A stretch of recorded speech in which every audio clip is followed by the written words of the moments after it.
Hey there, fellow classic comic collectors.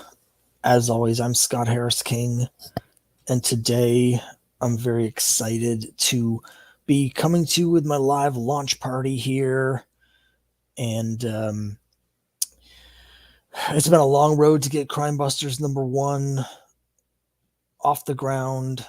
So I'm really excited to finally today be launching the Kickstarter for the Crimebusters #4. And over the course of the next hour or so, I'm just going to talk about the process of creating the Crimebusters #4. I'll go through the Kickstarter itself so I can show you the different rewards and stuff like that, and then answer any questions that you might have.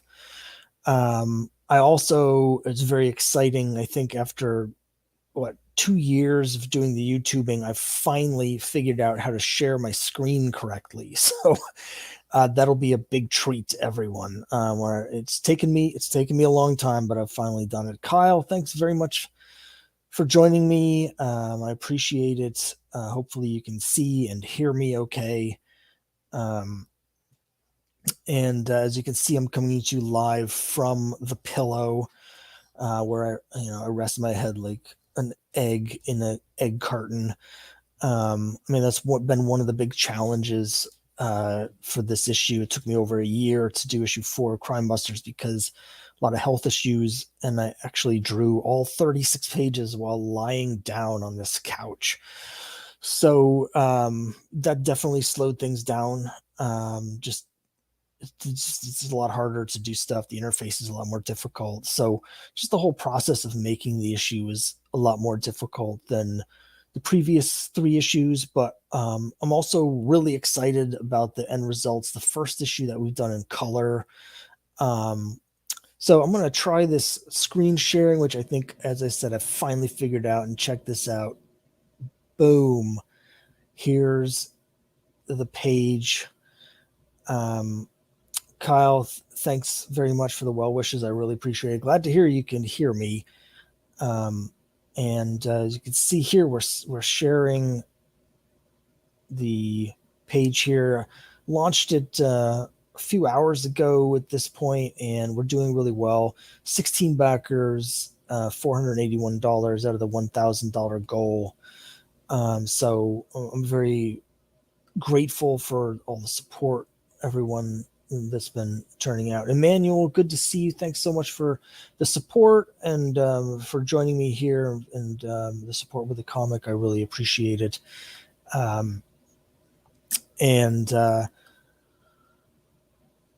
Yeah, it's been a big journey to get here, but we're finally here. And I think I'll just start by going through the Kickstarter. I think what it'll prompt me to talk about a lot of the different things. Here's issue 4.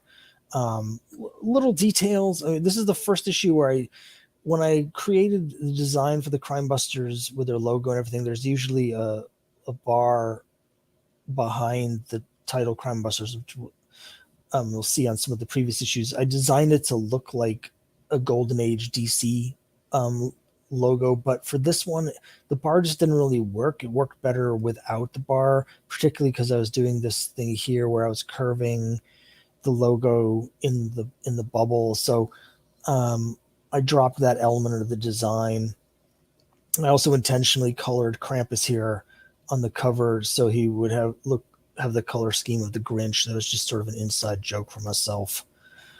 But as we'll see, it had unintended consequences, which I was fine with. And you can see Krampus on campus. And then just talk a little bit about the story here. As it says, Big Christmas Dance in 1956 has finally arrived. I teased this in the last issue. Every issue has been a month, so it's been going along month to month. Started in September of 56, and now we're up to Christmas in 56. In the last issue, there was some talk about the Big Christmas Dance coming, so it's finally here. And when a student is possessed by the spirit of Krampus, the Crimebusters have to face their deepest fears in order to help Santa save Christmas. I guess that's one of the things, that I wanted to talk about a little bit, just in terms of making, obviously, I'm trying to do a Scooby-Doo sort of comic here. He's got some weirdness and supernatural, but it's supposed to be fun. At the same time, I always believe, I've said this several times on my YouTube channel here before, that stories have to be about something in order for them to actually be a story and not just random events. And so for me, this issue is really about mental health. So when we talk about, it says here, a student is possessed by this fear of Krampus.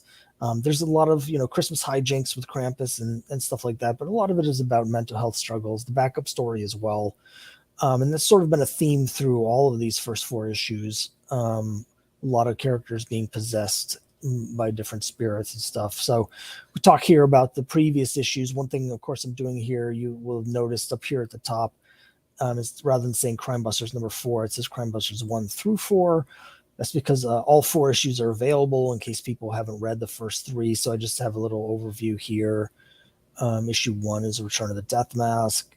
Issue 2, Secret of the Ghost Bride. 3, The Spell of the Sorcerer. And now we have 4, Krampus on Campus, with the 6-page backup story, The Hand of Fate, starring Stu Stewart. Stu is a character who was in issue 1 and then was almost sacrificed to Cthulhu in issue 1. And so he left school to sort of deal with the trauma from that. So we're going to see how he's been doing. He's finally back in issue 4. Here's some testimonials for some people. One of my favorite things to do here is the Kickstarter exclusive variant covers.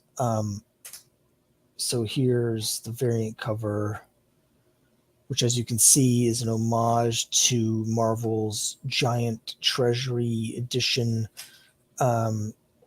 superhero holiday grab bag.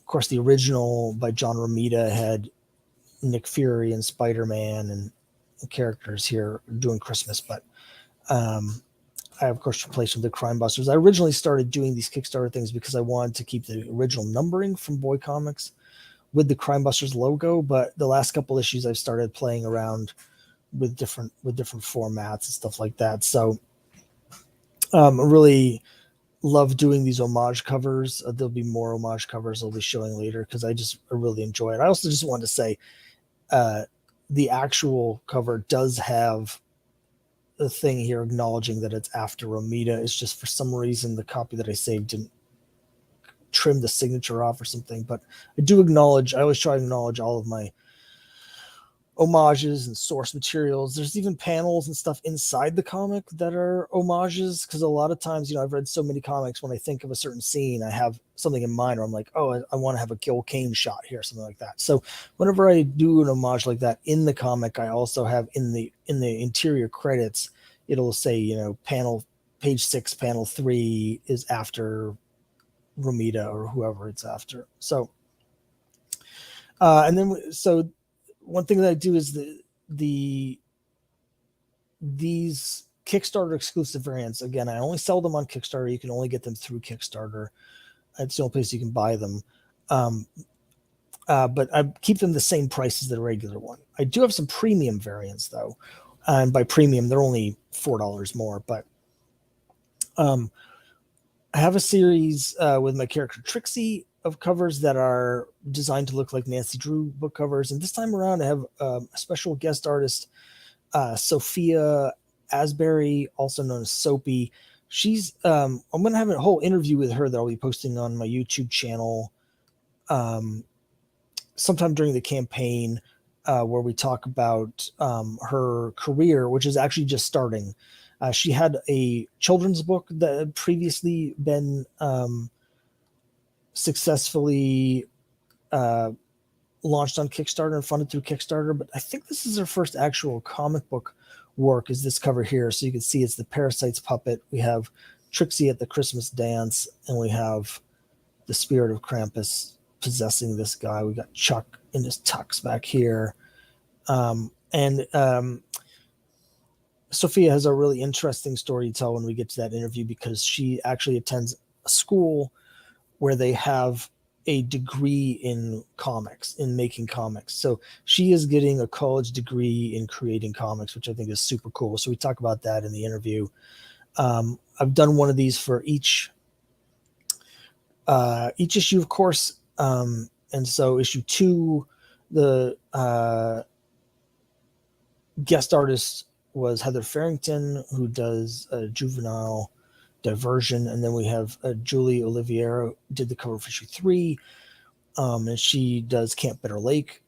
You'll notice the difference in color in the design on my first issue here. That's because this is a second print.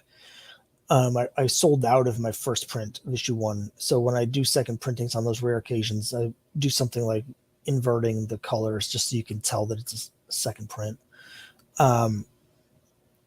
Just as a side note, I am going to be appearing at a couple of conventions this year. Assuming they happen. And one of them is, I think it's July 16, maybe. It's called Plastic City Comic Con. It's in Fitchburg, Massachusetts. And both Heather Farrington and Julie Olivier will also be there. So if you do collect these Trixie's variant covers, you want to get signatures, all 3 of us will be there. I don't know if Soapy is going to make it to the show, but all 3 of us here, we all have tables at the show, so we'll all be there. So you can get those. So the other thing I do, of course, is Boy Comics. Now, I haven't really talked about this in this video yet, but the Crimebusters is a passion project for me. Emmanuel just asked, any ETA for the interview? It'll probably be, I'm going to guess, next week. I have it recorded, but I have to do some editing. We went off topic several times.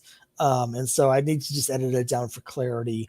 But it'll be within the no later than next Wednesday. So it'll either be later this week or it'll be the middle of next week. I'll have that edited together because I want to post that. Once it's on the YouTube channel, I'll be also posting it in an update on the Kickstarter itself. So it'll be soon. Sooner rather than later. It's just I'm going on vacation actually next weekend, so that's sort of thrown things off a little bit. So Boy Comics was a series that ran from 1942 to 1956, starring the character Crimebuster. And so the Crimebusters, since they're in the public domain, I started doing my own issues, picking up the continuity from the original series and following the adventures of Chandler, who is off at college at the end of that. And here's my variant cover, my Boy Comics variant cover for this issue, which is an homage to the great Joe Kubert. And you can see it's got this classic Joe Kubert style war cover, where our heroes are like, well, we're finally in the clear, but we as a viewer can see that just hiding around the corner are a bunch of Nazis waiting to attack them. So Joe Kubert, literally dozens of covers for during the Bronze Age DC with the same design. There's a flashback in this issue that takes place during World War II, which is what made me think of it. But Joe Kubert also was one of the original Boy Comics artists. He drew some of the last issues of Boy Comics with Crimebuster. So I thought it would be a really cool homage to one of the original creators to do the cover like this. Now here's the previous ones. Again, the first issue one, the 120 that you can see here, this is a second printing. The first print was an homage to the cover of Captain America Comics number 3. This is an homage to Boy Comics number 10. And then we have the second issue is an homage to a Simon and Kirby Sandman cover, and I'm blanking on what the number was. I forget. But I was really pleased with how that one came out. And in issue 2, I brought back a character by the name of Yankee Long Ago, who was in the original Boy Comics series. So I was really happy to get him on a cover. And then the third one has Iron Jaw on it. And this cover was drawn by my friend Mark Svensson, who's the only other person I know that has a complete run of Boy Comics. And he supports all of my stuff. And so he was actually doing like his own Boy Comics covers way back in the 90s. And so it just was natural to ask him to do that. So that was very exciting. And again, anyone who's missed these previous issues, these are all available. I will say that with these premium covers, the Trixie's Mysteries and the Boy Comics, they're limited availability. So I only print a small number of these, and so there's only, I forget, 15 copies left of these issues, and I'm not going to be reprinting them. I'm getting to the point where when I finish issue 5 of Crimebusters, we're going to be going to a trade paperback, and the trade will collect all the stories. And so at that point, for them, it just doesn't make sense for me to keep printing the individual issues, because most people who want to catch up on the series are going to want to get the trade, right? So because of that, I'm keeping a very small print run, and when these sell out, they're going to be gone. So if anybody wants to get the Trixie's Mysteries or the Boy Comics covers, I am going to be doing these variants for the whole series. And right now, if I live long enough to finish it, the storyline that I'm going through is going to be either 29 or 30 issues. There will be the Boy Comics and the Trixie's variants for the whole series, but I'm not going to be reprinting them. I'm just going to have basically the one printing, and so when they're sold out, they're sold out. So here's the rewards. So let's just go over the rewards. And again, if anybody has any questions about anything, the rewards are very straightforward this time. So I'm not doing anything crazy. It's basically just the comics. So the rewards are really simple. You can get, it's $9 plus shipping. These numbers do not include the shipping. $9 plus shipping. You can get the regular cover or the Kickstarter exclusive variant cover. It's $13 each for either the Trixie's variant or the Boy Comics, the premium variants. $27 gets you a full set of the regular issues. So you'll get the regular covers for issues 1, 2, 3, and 4. And here's what I was talking about earlier, where I have this sort of banner behind the logo so that it looks like a classic Golden Age DC sort of logo, because they used to do this with all of their books. And then the last couple issues, I've started doing the Silver Age Marvel banner down at the bottom. So it's kind of a little bit of a mishmash, where I've got the top part of the graphic, the design is Golden Age DC, and the bottom part is Silver Age Marvel, but I like it. Or, for people that have already been collecting, I've had a number of people that buy the full set of all 4 covers for each issue. So I have that available. So for $39 plus shipping, you get one of each. So you get the regular number 4, the Kickstarter exclusive number 4, and then both the Trixie and the Boy Comics number 4. It's $44 for a full set plus shipping of the Trixie's variants that we just went over, or for a full set of all 4 Boy Comics variants. And again, this is a total labor of love for me. The whole reason I started doing this was to continue Boy Comics, because I love that series. So to see now 4 issues of Boy Comics in the revival, just seeing these covers all together, it just warms my heart. Even though, I drew 3 of them myself, but it's still just like, it's really cool. All right, so for $109, we get the Colossal Bundle. This is for collectors, and it's got a full set of everything, all 4 regular covers, all 4 Trixie covers, and all 4 Boy Comics covers, plus the current Kickstarter exclusive. I don't have any of the previous Kickstarter exclusives still left. There's an asterisk with that, which is I have been socking away a couple copies for myself. So when we get to issue 5 and it's time to fund the trade paperback, I may pull some out from my personal collection to make those available to people who miss them. But for now, they're not available. And then finally, it's the $255. It's the one with everything. Not only does it have everything you just saw, but you also get a hand-drawn sketch cover. You can see this one here was someone who asked for a cover where my characters from Crimebusters were being eaten by carnivorous Ewoks. So we have a cover here where Chuck is being eaten by Ewoks, and Trixie is dressed as Princess Leia and is blasting the Ewoks with a blaster. So I'll draw whatever you want on there, as long as it's not like pornographic or hyper violent. Last one I did for somebody, they wanted that had our characters Mystery Science Theater style in the foreground watching a film of a noir film featuring dinosaur detectives. So I did that and it came out really cool. So I was happy with that. So anyway, whatever you want on that. You also get the Crimebusters fan club kit, which I'll go over in a minute. It has a bunch of cool stuff in it.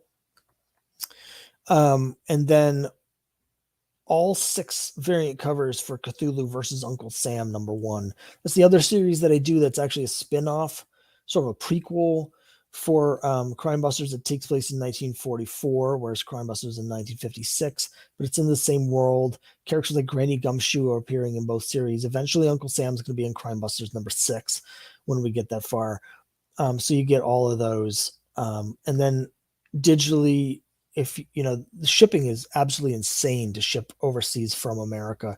So I know I've tried to make it available for collectors overseas who really want to pay for the physical copies, but I know it's kind of exorbitant. So we do have the digital PDFs, and one thing that's unlucky is that because there's so much material from the Golden Age with these characters, I can put in complete public domain Golden Age stories. So PDFs so far have been like 70, 80, 90, over 100 pages each, because I'm filling them with all these cool stories from the Golden Age, and usually stories that I reference in the issue. So it's the same here in Crimebusters #4. There's something that happened in a previous issue of Boy Comics way back in the 50s that I reference, and that story is going to be in the PDF. So if you want to read that, you can. It's not important to read. It's just sort of flavor, really, more than anything.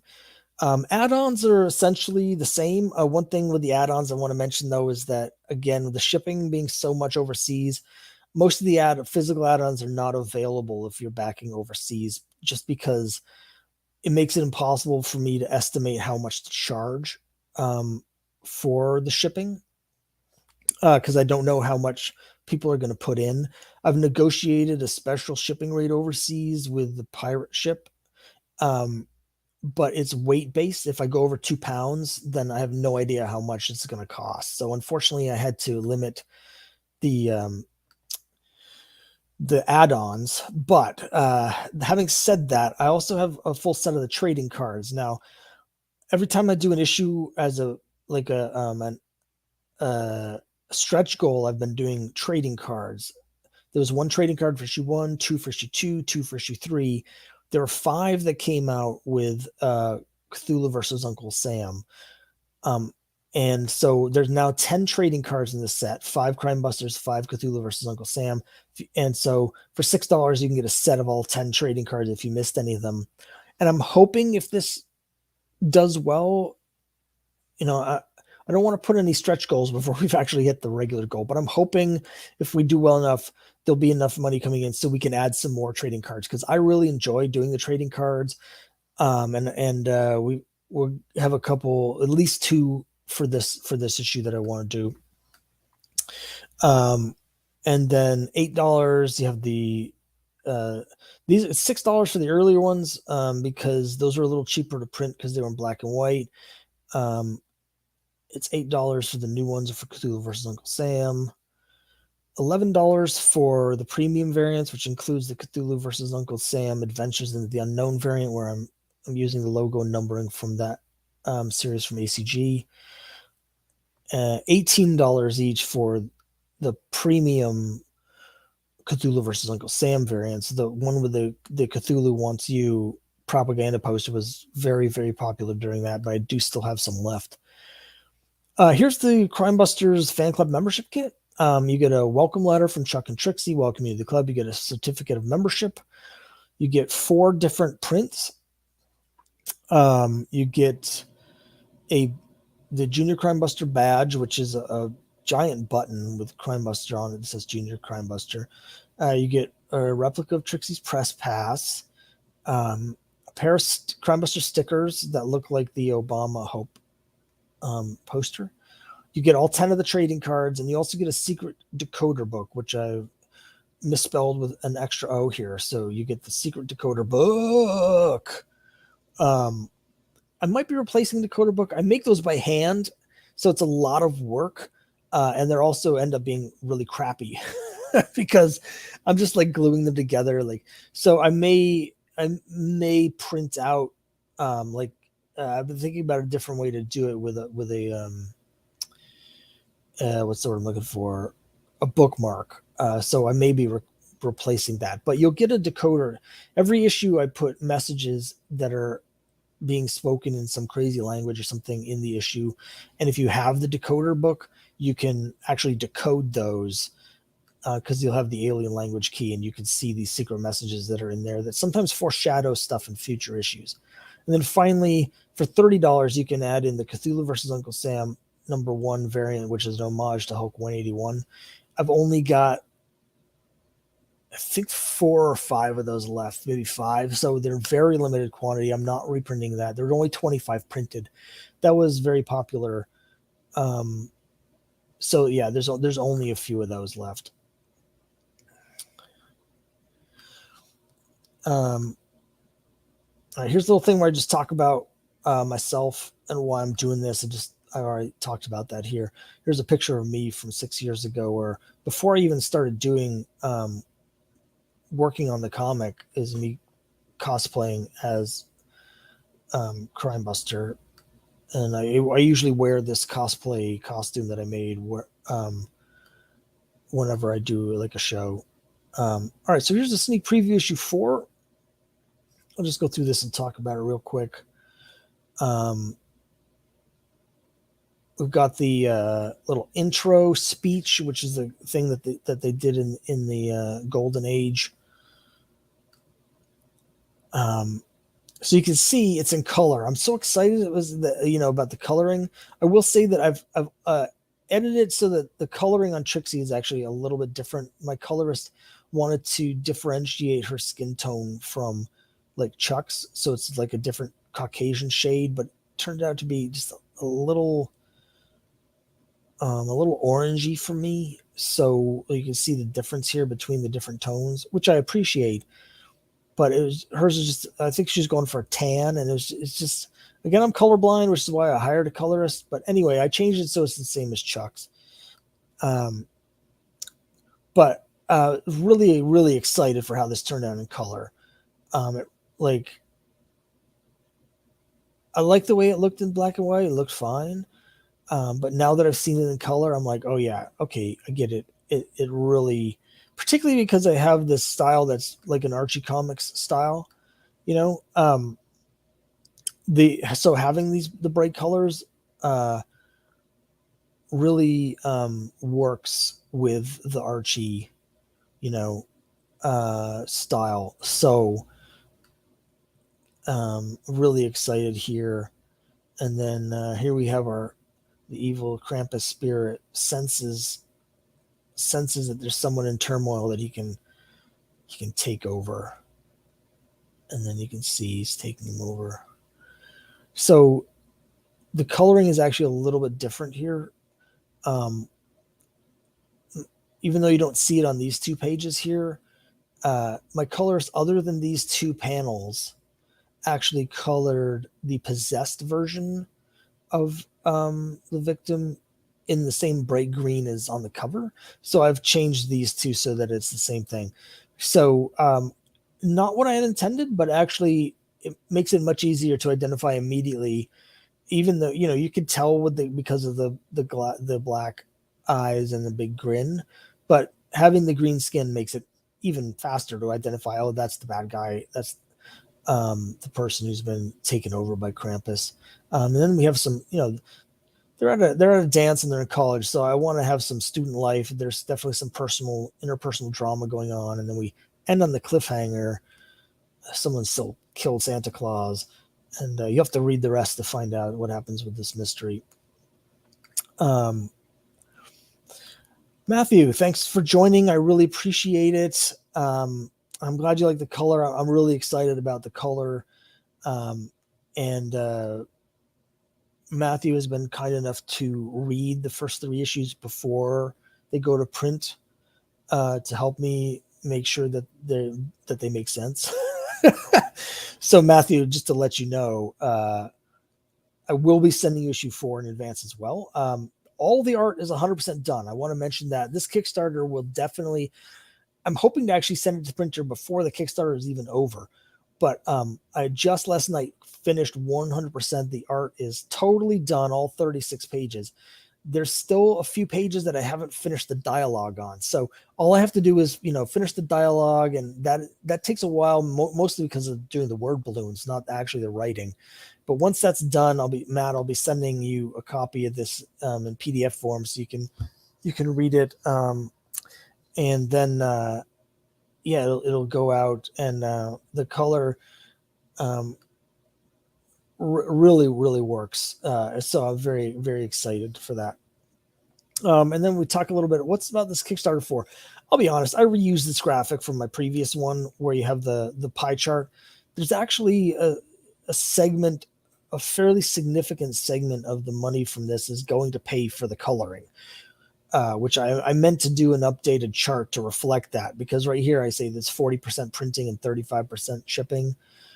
It's actually going to be more like 25% coloring, and then 25 30% printing, and another 25 shipping. The reward costs are actually is less than 10% now, because I'm just making the cards. But yeah, having the colorists cost money, so I had to pay a professional colorist to color those since I'm colorblind. So that's something where this chart's a little bit off, but nobody really reads that, so I don't think it matters. And then here's the timeline. So as I say here, everyone should have, I'll be mailing everything by September, assuming that nothing goes wrong in the printing and shipping process, because with the pandemic, that's happened to a lot of creators, where there's been a lot of paper shortages and a lot of delays in shipping. So I can't say for sure, but this is how it should go. I'm hoping to get everything out earlier than this, because I do have some more projects coming later this year that I want to do, which I'll talk about in a second. And then I thank you. And then down here at the bottom, we have an advertisement for Comics Wellspring. I print with Comics Wellspring, and they have a deal where if you as it says here, choose Comics Wellspring as your project printer, get 15% off. So having this banner here basically allows me to get 15% off my printing costs, which is a big deal, because when I did Cthulhu versus Uncle Sam, I was only able to break even because of that 15% off. Like, that's my margins were so thin that I would have been in the hole if I hadn't have had that discount. So, yeah. So that's the Kickstarter. That's how that's going. That's how everything works. I see that we got a backer while we've been talking, so I appreciate that. Whoever that was, thank you very much. And I do have plans for more projects this year. So I really want to be putting out Crimebusters a lot more frequently. Once a year is just too slow, particularly because, I have another 25 issues to go, and I don't know if I'm going to be alive in 25 years, because I don't want to, hopefully, but they'll be in my mid 70s at that point. So I have other things to do as well. I've got other stories to tell. So I'm working on hiring somebody to do the art for Crimebusters. It may not be something where I have one artist that does every issue. I've got a guy who is currently drawing the backup story for issue 5 for me right now, sort of as a test. And if that works out, I'm going to see if he can do the main story as well. But I don't know if he's going to be fast enough. So what we may have is actually a rotation of artists. If I can find another artist as well, we may have it where we have artists alternating issues, or I may continue to draw Crimebusters, but like in the year it takes me to do an issue, maybe I have 2 other people also doing issues at the same time, so that I can get on a schedule where I'm putting out 3 issues a year, which is what I really want to do. I have another project. This is the 80th anniversary of the first appearance of Crimebuster. So April 1942, Boy Comics number 3, is first appearance. So I'm going to be putting out an 80th anniversary Crimebusters 100-page giant later this year. And what it's going to have in it, Emmanuel's asking, 1 artist per trade. I would love that. I just don't know if it's going to work out like that. I might have to do one artist per issue, which I really don't want to do because, as you're suggesting here, I don't like it when the art style changes from issue to issue. And if it would be one for per trade, the only way I could do it that way though is if I could work so far in advance that I could like basically give an artist enough work up front to do an entire like 5 whole issues in advance. And I don't know if I have the money to do that. So yes, that would be optimal. I mean, I've thought about drawing issue 5 myself just so that the whole trade is my art. But as I've mentioned, I've had a lot of health issues recently, and it's really got me thinking that I need to get this out quicker for not just for myself, but for all of my readers and stuff. So I don't know. That the answer is I don't know, Emmanuel. I would like to have a consistency with the art if possible. I mean, optimally, I can find someone who can draw fast and fast enough to do 3 issues a year and does every issue, and then just have the one person do all the rest of the series. But I don't know. I just don't know how that's going to work out. Um, but yeah, to finish my thought earlier, I am going to be putting out a 100-page giant Crimebusters 80th anniversary special, and what it's going to be is it's like the DC 100-page giants. Most of it's going to be Golden Age reprints. It's going to be a bunch of my favorite stories from the original Boy Comics run featuring Crimebuster. Um, most of which are going to be also that tie into things in Crimebusters. So different stories that inspire different aspects of the Crimebusters. I'll have the original thing, and you'll have a comic where you can read all of those.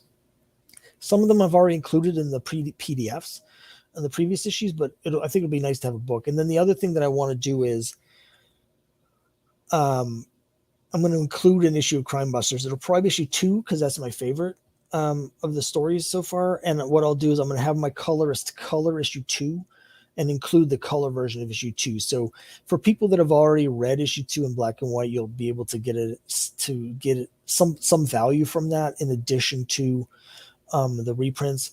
And then I have a very special cover. One of the main reasons I want to do this is because I have this great cover for this 80th anniversary special, and I can't talk about it too much because it's not finished yet. But it's a never before published Crimebuster cover by one of the Golden Age artists who worked on the series in the Golden Age, who's no longer with us. But I'll just say that I have been given permission to use this unpublished art as the cover for this. So I think people who are into classic comics and Golden Age books and stuff are really gonna dig it. I'm super excited for it, but I don't have it done yet, so I don't want to announce it officially until I can actually show what the cover is.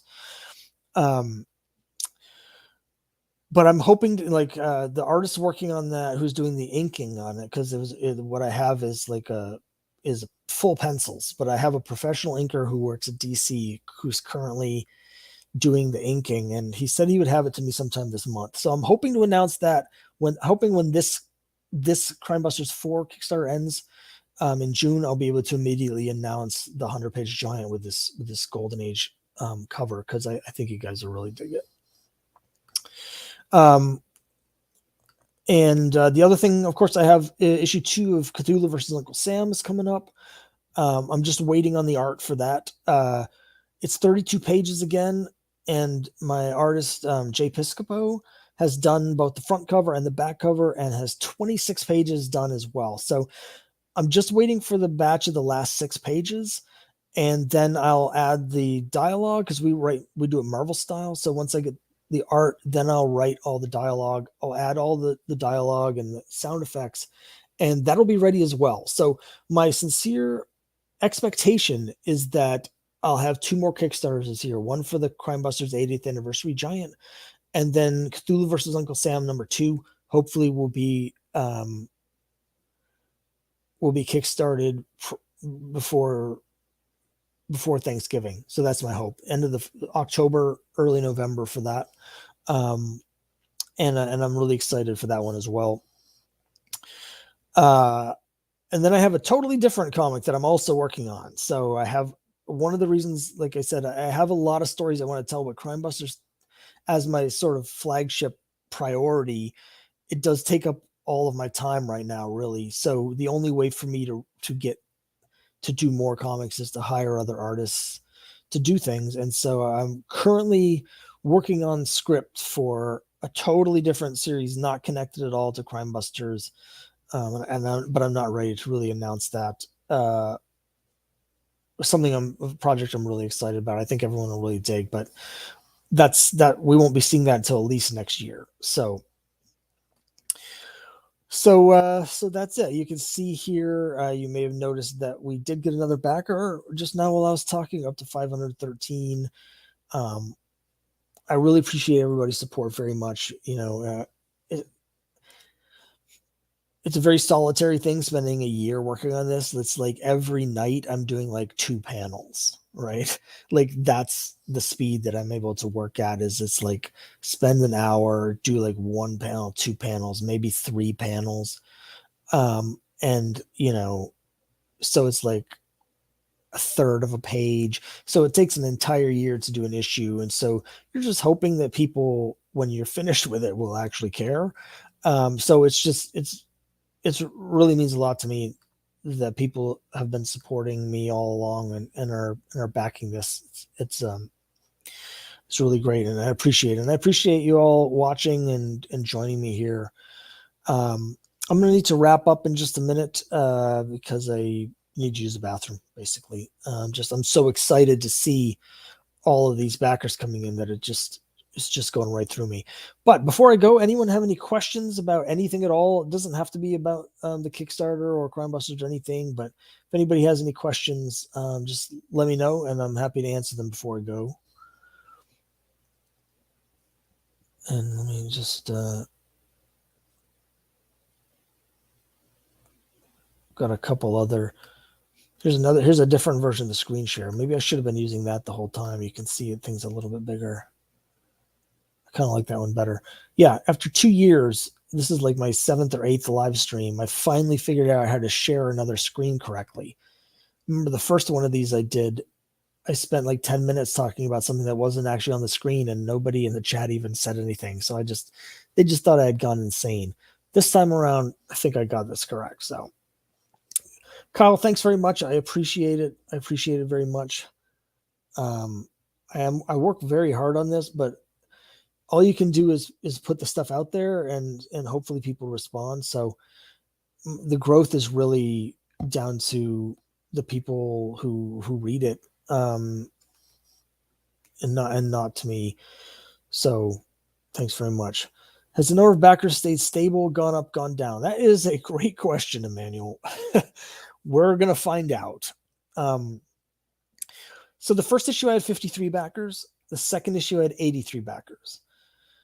The third issue, it went down to 70. Now, part of that it was right at the height of the pandemic in 2020.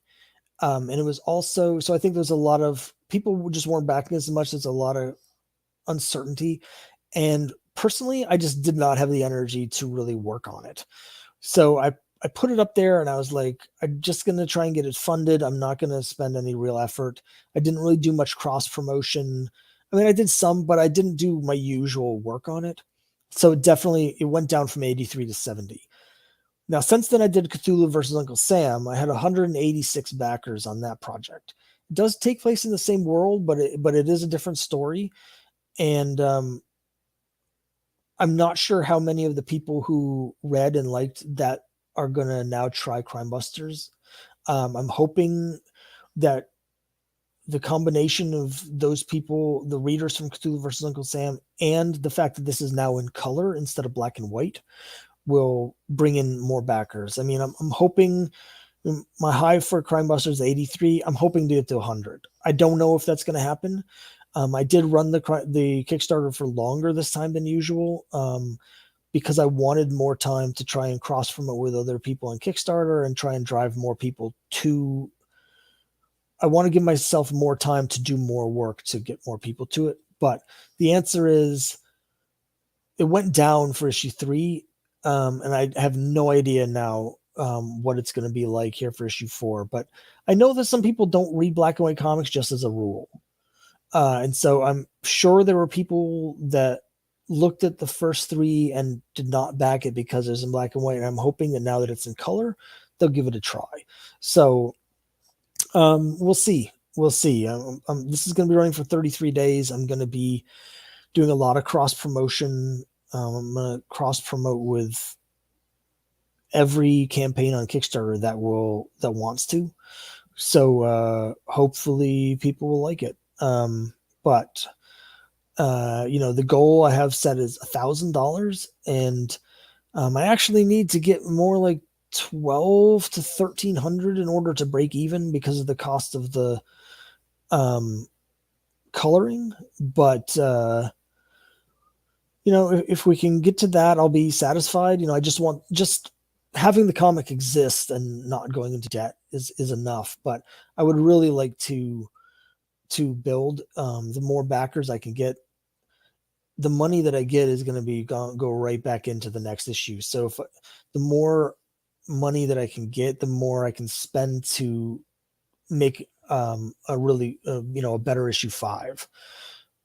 So that's my hope. If I can get to the point where Crimebusters is bringing in like $2,500 an issue, then I'll be in a position where I can hire a full-time artist to do every issue. And then that will allow me to do things much faster because, I have the next 25 issues already plotted out. So if I could draw faster, they would be coming out faster. So if I can hire someone to draw them faster, we can get 3 issues a year out. That's my hope. But first things first, if we can, we'll get backed. And then if we can get to 100 backers, I'll be very, very happy. So, but thanks for the questions and the support. I'll be doing more videos as we go. I do like talking about the process of the Kickstarter process and the whole process of making comics. So I know I'll be doing more videos just talking about the strategies I'm using, how it's going, and things like that. And particularly after the campaign's over, I'll be doing like a post-mortem video where I explain how it went, what went well, what went wrong, and that sort of stuff. So for anyone who's interested in making comics, hopefully that'll be of use. George, thanks very much for coming. I appreciate it. I'm actually about to sign off, but I appreciate you coming.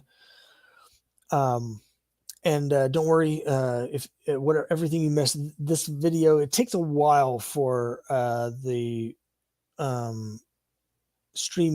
and YouTube to process these live streams, but sometime tomorrow the whole video will be available to rewatch.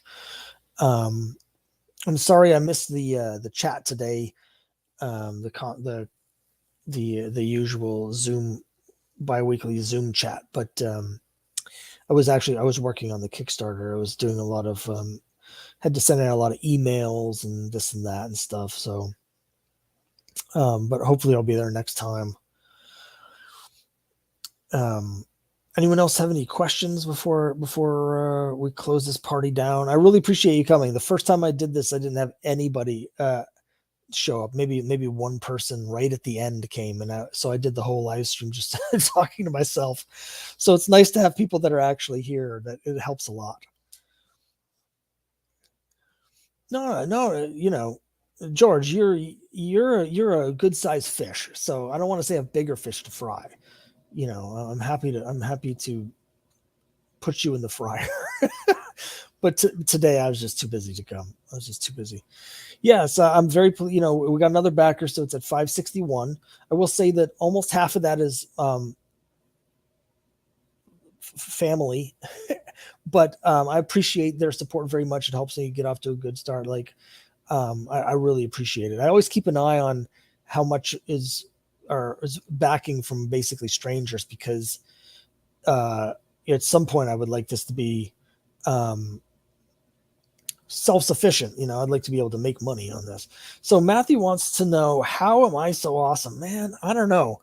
If I knew that, I could bottle it and sell it. But Yes, George, family does count. Like I really appreciate it. You know, the first issue I did, I had $1,400 in backing, and 800 was from friends and family. So I'd set my goal at 500, and if I didn't have my friends and family, I would have barely squeaked in at six. But it gives a huge platform because those are people who aren't just giving me money, but they're giving me support by sharing it on their Facebook, and they're letting people know, and they're also letting people, it's social proof on Kickstarter. The people see it, they see how many backers, how much money, and they know that other people are liking it, and also just makes me feel good. So I really appreciate all my friends and my family and everyone who backs. But yeah, I would be wearing the hat right now, but we've kind of got an ultimatum that I have to wash that hat because it's so disgusting. So next time you see the Wonder Woman hat, hope it'll be fresh and clean and not destroyed by the wash. Because right now it's just like, it looks like the gum you find stuck underneath a chair. So, all right. Someone actually called me out in one of the videos. In one of my YouTube videos recently, I was wearing the hat, and someone commented on how crappy my hat looked. So at that point, I was like, okay, my wife's been bugging me about the hat for a little while about how bad it is. But once people in on my YouTube videos started commenting about how horrible it was, I was like, okay, I have hats that I've had for. I've got a Red Sox hat that I bought in 1998, and I still wear that, and that's fine. But apparently, the Wonder Woman hat is even grosser than that. It's because I got sunscreen all over it accidentally last summer, and so everything's just like started sticking to it. So. Okay, I need to sign off. I really appreciate all your support, and I'll be doing another one of these live streams at the end of the campaign, sort of um, a going out close out party. The last hour of the campaign, I'll be doing a live stream, and of course, I'll be having all sorts of videos in between. So you might be right, George. You might be right. I don't know. I hope not. I hope not. All right. Thanks very much, everyone. And I really appreciate it. And I'll see you next time.